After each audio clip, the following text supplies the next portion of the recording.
I've been thinking about the lie we tell ourselves about what it looks like to be healed. And there's this idea that healed means that the triggers no longer work. Okay. Mm-hmm. Yeah, It's like tell me more. it's like a button doesn't exist anymore. The button that people used to press that would trigger me. I Yep. believe that healing means that button doesn't exist anymore, or that I've put up enough protective barriers that nothing should get close enough to push it. And if it does, and I do get triggered, it means that all the work that I've done up to now was for nothing. And I have to start all over again. Oh, it kind of makes sense because, okay, let's talk about it in terms of you're talking about healing, right? So you're healing from something. So in terms of if you heal from a sickness, say for example a cough, it means that once you've healed from it, you're no longer coughing, right? So if you start coughing again, well, obviously the medication or the healing did not work.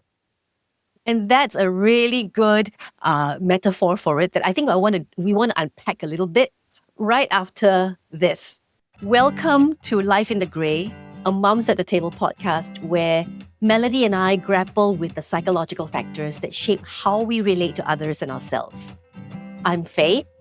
I jump rope. I make content on the interwebs that intersect psychology and spirituality. And you can find most of my work on Instagram at Hope Channel Singapore. And I'm Melody. I jump rope badly. I'm a writer, a communicator, and project leader for Mums at the Table, the village it takes to raise a mum. Okay, so tell me a bit more. I believed I had reached a level of healing where nothing could shake me as bad as before. Zen. And then a routine conversation takes an unexpected turn, and the words that were said, the way they were said, suddenly my inner child is feeling all sorts of unsafe. It's like danger, danger, danger, danger. And even in the midst of the conversation, I could see myself desperately searching for safety. Yeah. And I wish I didn't, but I did fall back into some of the old tragic patterns. Like what you said, right? It's like I'm coughing again, right? I got sickness, quote unquote, and I'm coughing again. And that further brought up more feelings of frustration because I started scolding myself. I'm telling myself, Faith, you've worked through this stuff. You've learned this. Why is this still getting to you? And if you are somehow letting them trigger you, then maybe the problem is not them, it's you. Something is wrong with you. I can totally relate to it in a different way, right? It's like, okay, let's talk about parenting and the fact that because, as a parent, I always feel like I'm failing. And I think one of the important things is that, there's this thing that I say, I will not let my child trigger me. I will not lose my temper at him. I will not yell. I will not, I will be zen as well. And then every time it comes around, right? And, it's like, clean your room or go clean your teeth or something like that. And I'm yelling again. I'm losing my temper again. And yes, the feeling of failure is horrible. I do believe, though, that, and I guess I'm going to do a bit of a spoiler here in that healing is not about the erasure, but healing is about the evolvement. And I will explain what I mean by that. Because our bodies and our psyche do not do well with erasure. So when we talk about healing being evolving, I will go back to the story that I shared. I was sharing, right? And maybe this will explain what I mean by healing is evolving. Because even while it was happening, and even while there was a part of me that was freaking out, and another part of me that's scolding the freaked out part, there was also the adult version of me that's watching all of this and recognizing, oh, okay, lots of chaos in the feelings bus, all right? And whoever is driving this feelings bus right now wants to help, but they don't know how, so they can't drive this bus alone. And instead of asking, how do I get rid of this feeling? How do I kick them out of the bus? I asked instead, how can I offer comfort and safety while this feeling is learning to let go of the wheel while passing through? Well, I guess the fact that you could do that, right, is already very indicative that you are actually healing. Because if you haven't healed, that adult version of you would never even have recognized that there's a bus. Perhaps this is the way that at least I deal with the feelings of failure, in that I choose not to shame myself. It doesn't mean that I don't think about how I can do better the next time. But I think there's this two hands, okay, like this balance, where on one hand, there is this offer of safety and assurance. And then on the other hand, there is also this offer of how can we do things practically in a more regulated way, in a more helpful manner. Yep. And sometimes it's hard to do this, to think about the practical aspects of things, okay, the practical changes we need to make, or the adjustments we need to make, if we don't first offer ourselves this self-compassion, this space to say, I am allowed to be scared. I am allowed to be frustrated and angry.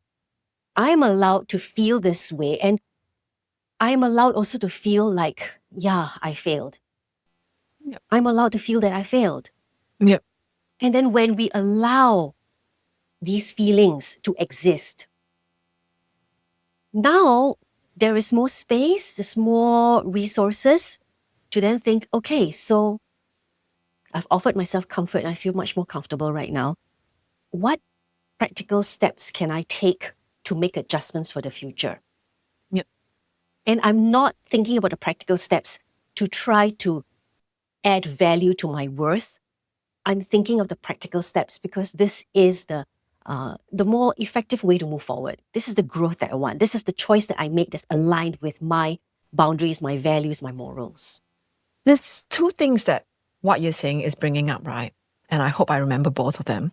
But the first one, right, is this analogy, metaphor, this thing that you brought up to me. I think this was right way back in our first few episodes, right? First few conversations. And it's about the fact that when it comes to triggers and our reactions, there is a highway and there is a bypass. And Like the an off-ramp, reality, right? yes, and the off ramp. And so the reality is that it's very easy to get onto the highway. So whatever triggers us, even though we think that we are healed, the highway is still there. It doesn't mean that it's completely demolished. So it's definitely easier to get onto the highway than it is to get onto the off ramp. But the reality is that once we've started healing, we can then find an off ramp easier and faster, even though we know that we are on the highway. And to backtrack even, it's like we recognize that we are on the highway. That's healing in itself. Healing is not the erasure of the trigger. It is the evolvement of what we do with the trigger. And the recognition of where we are at the moment. The other thing I remember, the other thing that I was thinking about, right, that you were talking about how the compassion and what it kind of spurs us into doing, is this difference between guilt and shame. So, yes, we've done the wrong thing. We've gone onto the highway again and we've, reverted back to our old habits, old mistakes. And it's totally fine to feel guilt. Guilt is what helps us to do better next time. guilt is going, you know what, you've kind of messed up there. But you can do better. What can we learn from this? And how can we change things next time? And that's fine. The problem is when it spirals into shame and it becomes about your self-worth. It's like, oh, I've done the wrong thing. I've gone back into my old habit. I'm a terrible person. I will never be healed ever. And that becomes about your self-worth. And it's like, oh, I will never be able to do this. I'm worthless. I don't have value. And that's a dangerous thing. And so, yes, the compassion needs to come in before guilt spirals into shame. But yeah, it's totally all right to feel guilt. Yeah. Here's another thing about shame. You use the word centers, right?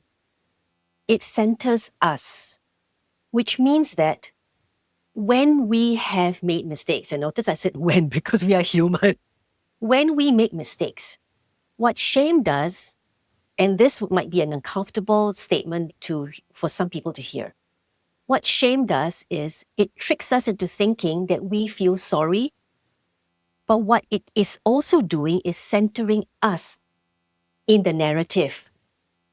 So rather than looking towards the other person and saying, how can we repair? We are focusing on ourselves and our feelings and saying, I'm so bad, I'm so terrible, I'm just going to eat some worms in this corner. And then all of a sudden, other people need to handle our emotions for us. And that might be a difficult thing for some people to hear. I'm not judging anyone. I am not pointing fingers at anyone. I'm just saying this is probably a perspective that's not often seen, but it's something that I had to really go through myself and see, hey, this shame that I think is helping other people is actually not. Yep. It's actually just me and my ego. Yeah. And I guess the other way I'm thinking about talking about how healing evolves, right, is the fact that, healing isn't you start from point A and then you end up in point B, step by step by step. It's more of, 3 steps forward, 1 step back, 2 steps forward, another step back. It's going to happen. Sometimes you're going to go, yes, I've nailed it. This is it. I'm healed. But then there's going to be other times when you go, oh no, I've reverted. It's all a journey. It's all a practice. What happens to us when we get triggered is not an indication of our level or our progress of healing to a certain extent. Let me explain myself clearer. What happens when we are triggered is also data telling me what I need to pay attention to. It doesn't mean we are healed or unhealed. It's like if I'm triggered, I'm unhealed. If I'm not triggered, I'm healed. Healing is a journey. It's a process. You use steps. I like to use a bundle of knots of many different strings that's all tied up together. It's like it's all over the place, right? It doesn't mean if we are triggered that we've lost all our progress. It just means we're still human. And healing isn't about never getting triggered. It's feeling the fear, the disappointment, the anger, the sadness, and still holding those feelings with kindness because they're trying to help us. And it's our job to figure out whether, whether whoever is driving what they want to do is what we actually want to do. I guess for me, in a sense, it's feeling like, healing, like we like to say, we're talking about healing, right? But I think to a certain extent, another word for healing could be said that it's learning. We are still learning. And when you realize that you are still learning, you might have the ability to then access a lot more grace and compassion for yourself. Yes. So this question to our life in the Grey community, right? How does healing look like to you? Has anything changed after hearing our conversation? Or maybe you want to share something about healing with us? Let us know in the comments or reach out to us by emailing hello@mums@thethetable.com or through any of the Mums at the Table socials. Life in the Grey is a monthly podcast brought to you by Mums at the Table. And with that, we'll catch you next month. Hey, this is Faye. And I'm Melody. We have a free digital 5-day self-compassion challenge just for you. If you like a copy, simply comment with the word LIFE now. That's LIFE.